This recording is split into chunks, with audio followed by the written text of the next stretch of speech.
এই ফিতনাময় পরিবেশে নবী সাল্লাল্লাহু আলাইহি ওয়াসাল্লাম বলেছেন যে কেউ যদি ঈমান এবং আমলের উপরে মানে নবী সাল্লাল্লাহু আলাইহি ওয়াসাল্লামের আদর্শের উপরে সবর করতে পারে, টিকে থাকতে পারে, তার জন্য 50 জন শহীদ সাহাবীর নেকি হবে ইনশাআল্লাহ।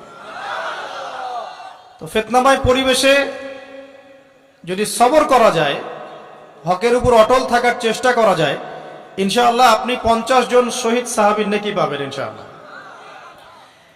তো প্রত্যেকটা ক্ষেত্রেই আপনি ফিতনা পাবেন। পরিবারের দিকে তাকাবেন, দেখবেন পরিবারের বন্ধনগুলো আগের মতো নাই। প্রচুর ডিভোর্স হচ্ছে, স্বামী স্ত্রীর বিচ্ছেদ প্রচুর বেড়ে গেছে। তারপরে সন্তান সন্ততি আমাদের পরিবারে যারা আছে দেখবেন এরা বেশিরভাগই দুনিয়াদার হয়ে গেছে, দিনের খুব একটা ফিকির নাই। বেশিরভাগ পরিবারের সদস্য দেখবেন নামাজ কালামের এখন ধার ধারছে না। ম্যাক্সিমাম পরিবার থেকে আস্তে আস্তে পর্দাটা কিন্তু শিথিল হয়ে যাচ্ছে। আপনি ব্যক্তি জীবনের দিকে তাকিয়ে দেখেন, গর্বের সাথে আমরা বলি না যে 90% মুসলিমের বাংলাদেশ, দেখবেন মেজরিটি সংখ্যক মুসলিম 5 ওয়াক্ত নামাজ জামাতে পড়ে না। বেশিরভাগ মুসলিম দেখবেন আল কোরআন বিশুদ্ধ করে তেলাওয়াতও করতে পারে না। তো এরপরেও আমরা দাবি করি যে আমরা প্রকৃত মুসলিম, জান্নাত আমাদের জন্য অপেক্ষা করছে। আসলে বাস্তবতা এমন নয়। যারা কোরআন আমরা টুকটাক পড়তে জানি, তাদের মধ্যে কত পার্সেন্ট কোরআনের অর্থ বোঝে? এই আল্লাহ পাকের কিতাব আমার হাতে আছে, এই কিতাবের অর্থ কতজন বোঝে? এটা একটা চ্যালেঞ্জ।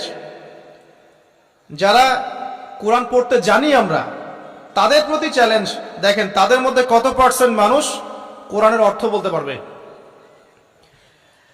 আর অর্থটা যে জানা জরুরি, এই বিষয়টাও আমরা এখন জনগণকে বোঝাতে ব্যর্থ হচ্ছি।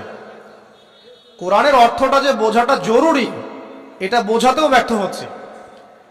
কারণ আমরা সবাই প্রত্যেক হরফে 10 নেকি পেতে চাই।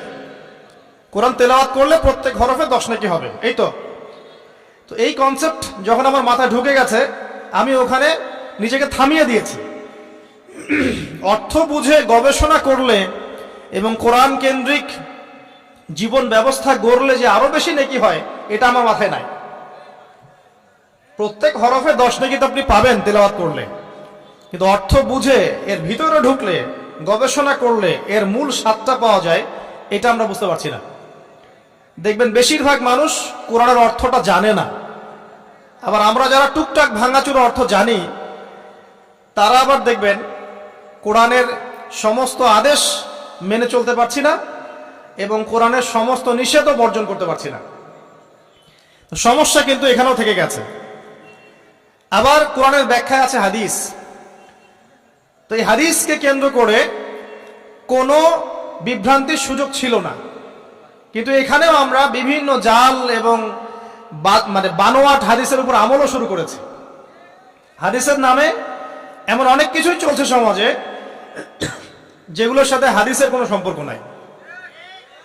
আমি বলতে চাচ্ছি যে হাদিসের নামে আবার সমাজে এমন অনেক আমল চালু আছে, যেগুলোর সাথে আবার হাদিসের কোনো সম্পর্ক নাই।